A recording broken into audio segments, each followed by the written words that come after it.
किस श्राप के कारण स्त्रियां गर्भवती होती हैं। ब्रह्मदेव ने बताया रहस्य। दोस्तों, एक समय की बात है, देव ऋषि नारद घूमते घूमते ब्रह्मा जी के पास गए और उन्हें प्रणाम करके कहने लगे, हे परमपिता, आपने ही सृष्टि की रचना की है और आपने ही अपने मन से तथा अपने शरीर के अलग अलग अंगों से अनेक ऋषि मुनियों को भी प्रकट किया है तथा कई अप्सराओं, गंधर्वों तथा देवताओं को भी प्रकट किया है। आपने ही स्त्रियों को सौंदर्य और चंचलता प्रदान की है, परंतु हे परमपिता, स्त्रियों में ही गर्भ की उत्पत्ति क्यों होती है? संसार में केवल स्त्री ही गर्भ धारण क्यों करती है? इसके पीछे क्या कारण है? यह कष्ट केवल स्त्रियों को ही क्यों सहन करना पड़ता है?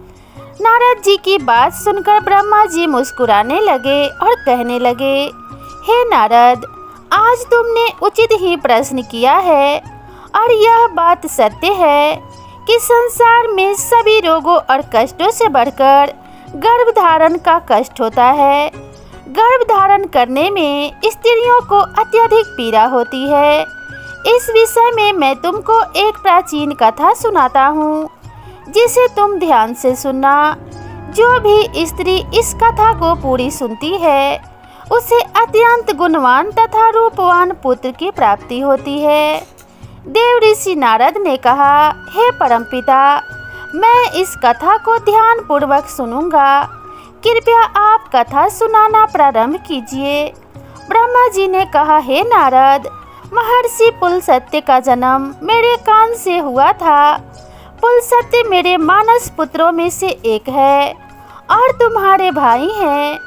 मैंने उसे अनेक प्रकार की विद्याएं प्रदान की तथा उसके प्रकट होने का उद्देश्य उसे समझाया।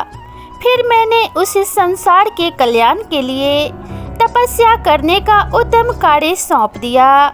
मेरे ही आज्ञा से सतयुग में महर्षि पुलस्त्य सुमेरु पर्वत की चोटी पर तपस्या करने के लिए चला गया। वहां पर आश्रम का निर्माण करके पुलस्त्य घोर तपस्या करने लगा। उसी समय अनेक गंधर्व, देवता, दानव तथा अप्सराएं उस स्थान पर विचरण करने के लिए आए। उन सभी की दृष्टि महर्षि पुलस्त्य पर पड़ी तो वे सभी उनकी तपस्या को भंग करने की चेष्टा करने लगे। उन्होंने महर्षि पुलस्त्य की तपस्या में अनेक बार विघ्न उत्पन्न करने का प्रयास किया। खेल खेल में अप्सराएं उसके तप को भंग करने का प्रयास करने लगी, उनकी तपस्या में बाधाएं उत्पन्न करने लगी। तभी महर्षि पुलस्त्य ने क्रोध में आकर वहां पर उपस्थित सभी अप्सराओं और गंधर्वों को यह चेतावनी दी कि आज के बाद जो भी प्राणी उसके सामने आएगा और उनकी तपस्या में विघ्न डालेगा, वह गर्भ धारण करेगा। पुलस्त्य की ऐसी कठोर वाणी सुनकर समस्त अप्सराएं और गंधर्व भयभीत हो गए और वहां से डरकर भाग गए। फिर उसी पर्वत की कंधराओं में ऋषि कर्दम की कन्या हविर्भुआ अपने माता पिता के साथ निवास करती थी। महर्षि पुलस्त्य के कहे गए वचन को वह नहीं जानती थी। फिर एक दिन वह अपनी सहेलियों को खोजते हुए सुमेरु पर्वत के उसी स्थान पर चली गई जहाँ पर महर्षि पुलस्त्य तपस्या कर रहे थे। ऋषि कर्दम की कन्या अपनी सहेलियों को पुकारते हुए महर्षि पुलस्त्य के आश्रम पर पहुंच गई। जब हविर्भुआ महर्षि पुलस्त्य के सामने आकर खड़ी हो गई तो उनकी दृष्टि उस स्त्री पर पड़ी। महर्षि पुलस्त्य की दृष्टि पड़ते ही उस श्राप का प्रभाव उस पर पड़ने लगा और तत्काल ही उसका शरीर नीला पड़ने लगा और उसी क्षण वह गर्भवती हो गई। अचानक उसके शरीर में इस प्रकार का विचित्र बदलाव देखकर वह डर गई और हविर्भुआ अत्यंत घबरा गई। उतने में उसकी सहेलियां भी उस स्थान पर आ गई तो उसने उन सबको उस घटना के बारे में बताया। फिर हविर्भुआ की सहेलियां उसे लेकर उसके पिता के घर चली गई। वहां जाकर हविर्भुआ ने अपने पिता को सारा वृतांत कह सुनाया। अपनी पुत्री की यह बात सुनकर ऋषि कर्दम को बड़ा ही दुख हुआ। फिर उन्होंने अपने योग बल से सब कुछ देख लिया तो उन्हें पता चला कि महर्षि पुलस्त्य के द्वारा श्राप दिए जाने पर उनकी पुत्री हविर्भुआ गर्भवती हुई है। इससे वे अत्यंत दुखी हुए और तुरंत ही अपनी कन्या को साथ लेकर वे सुमेरु पर्वत पर चले गए। वहां पर उन्होंने महर्षि पुलस्त्य को देखकर उन्हें प्रणाम किया और क्षमा याचना करने लगे। ऋषि कर्दम कहने लगे, हे महात्मा, आप तो साक्षात ब्रह्मा जी के मानस पुत्र हैं। सारे संसार में आपकी कीर्ति है। आप परम दयालु और परम कृपालु हैं।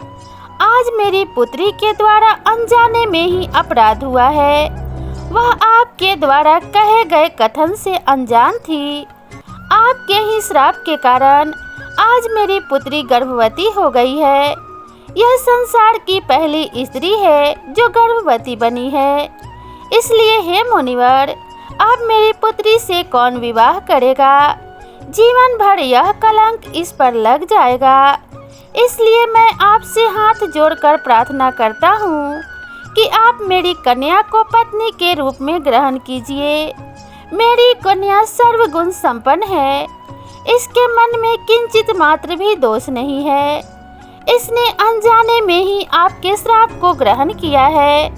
यह सदैव ही आपकी सेवा में तत्पर रहेगी। इस प्रकार से ऋषि कर्दम ने आदर पूर्वक महर्षि पुलस्त्य से विनती की। ऋषि कर्दम के आदर सत्कार और स्तुति से महर्षि पुलस्त्य अत्यंत प्रसन्न हुए और हविर्भुआ को दिए गए श्राप से उन्हें बड़ा दुख हुआ। फिर उन्होंने ऋषि कर्दम को आश्वासन देते हुए कहा कि हे मुनिवर, मैं आपकी स्तुति से अत्यंत प्रसन्न हूँ। मेरे ही श्राप के कारण तुम्हारी कन्या गर्भवती हुई है। इसलिए मैं तुम्हारी कन्या को मेरी पत्नी के रूप में ग्रहण करता हूँ।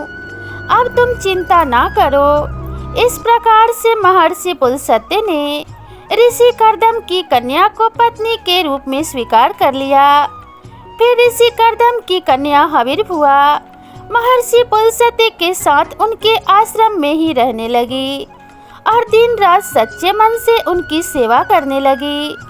महर्षि पुलस्त्य भी देवी हविर्भुआ की निस्वार्थ सेवा, पतिव्रत धर्म और भक्ति भाव से अत्यंत प्रसन्न हुए और उन्होंने कहा कि हे देवी, मैं तुम्हारी सेवा और भक्ति से अत्यंत प्रसन्न हूँ।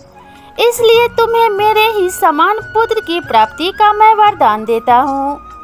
जिस समय तुम मेरे सामने आई थी उस समय मैं वेदों का पाठ कर रहा था और तुमने वेदों का श्रवण भी किया है। इसलिए तुम्हारा पुत्र चारों वेदों में पारंगत होगा और समस्त संसार को वेदों का ज्ञान प्रदान करेगा। तुम्हारा यह पुत्र सारे संसार में विश्रवा के नाम से प्रसिद्ध होगा। फिर कुछ महीनों के बाद देवी हविर्भुआ ने एक अत्यंत गुणवान पुत्र को जन्म दिया। महर्षि पुलस्त्य के कथन के अनुसार उस पुत्र का नाम विश्रवा रखा गया।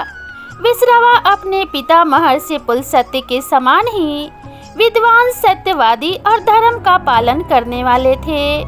उनकी ख्याति संपूर्ण विश्व में उनकी कीर्ति और महानता को देखते हुए महर्षि भारद्वाज ने अपनी पुत्री इडविला का विवाह उनके साथ कर दिया। फिर मुनि विश्रवा की पत्नी इडविला के गर्भ से एक पुत्र का जन्म हुआ जिसका नाम वैश्रवण रखा गया। वैश्रवण का एक नाम कुबेर भी है। कुबेर जी ने ब्रह्मा जी को प्रसन्न करने के लिए कठोर तपस्या की। फिर कुबेर की तपस्या से प्रसन्न होकर ब्रह्मदेव ने उन्हें वरदान दिया और उन्हें उत्तर दिशा का स्वामी तथा धन अध्यक्ष बना दिया। इसके साथ ही मन की गति से चलने वाला पुष्पक विमान भी कुबेर को भेंट कर दिया। कुबेर जी धन के स्वामी हैं। गंधमादन पर्वत पर स्थित संपत्ति का चौथा भाग कुबेर जी के ही नियंत्रण में है। कुबेर जी ने उस धन का 16वां भाग मनुष्यों को प्रदान किया। महर्षि विश्रवा की दूसरी पत्नी का नाम कैकसी था।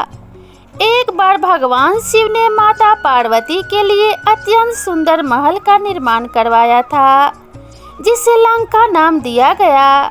उस लंका के गृह प्रवेश के समय भगवान शिव ने ऋषि विश्रवा को भी निमंत्रण दिया हुआ था। ऋषि विश्रवा अपनी पत्नी को लेकर लंका के गृह प्रवेश में गए थे। जब भगवान शिव ने ऋषि विश्रवा को दान मांगने के लिए कहा, तब विश्रवा की दुष्ट पत्नी कैकसी ने छल से उन्हें लंका मांगने के लिए विवश कर दिया।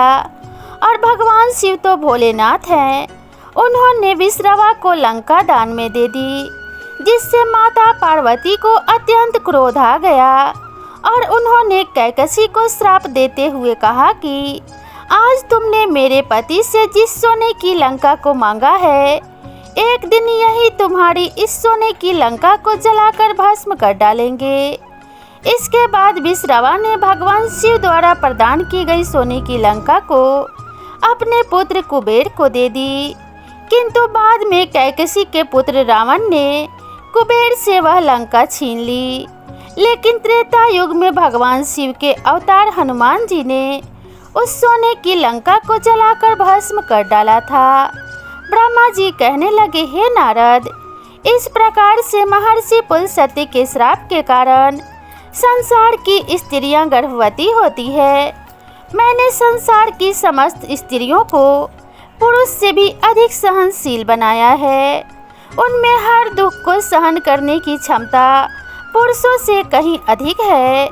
इसलिए स्त्री की रचना करने में मुझे सबसे अधिक समय लगा। गर्भ धारण करना यह स्त्रियों के लिए श्राप रूपी वरदान ही है। मैंने स्त्रियों के अंदर ममता और प्रेम का भाव डाल दिया, जिससे स्त्रियां अपने बच्चों का पालन पोषण कर सके। इस संसार में स्त्रियों की तुलना किसी से नहीं की जा सकती। स्त्रियां ही संसार की आधार है, इसलिए संसार की सर्वश्रेष्ठ रचना स्त्री को ही कहा गया है। इस प्रकार महर्षि पुलस्त्य के श्राप के कारण ही संसार की स्त्रियां गर्भवती होती है। तो दोस्तों, आपको ये कहानी कैसी लगी, कृपया कमेंट करके ज़रूर बताइएगा। और अगर आप मेरे चैनल पे नए हैं तो चैनल को सब्सक्राइब ज़रूर कर लीजिएगा। और अगर आपको यह कहानी पसंद आई हो तो इसे एक लाइक ज़रूर कीजिएगा। तो मिलते हैं इसी तरह की नई और ज्ञानवर्धक कहानी के साथ। तब तक खुश रहिए, स्वस्थ रहिए, अपना और अपनों का ध्यान रखिए। नमस्कार।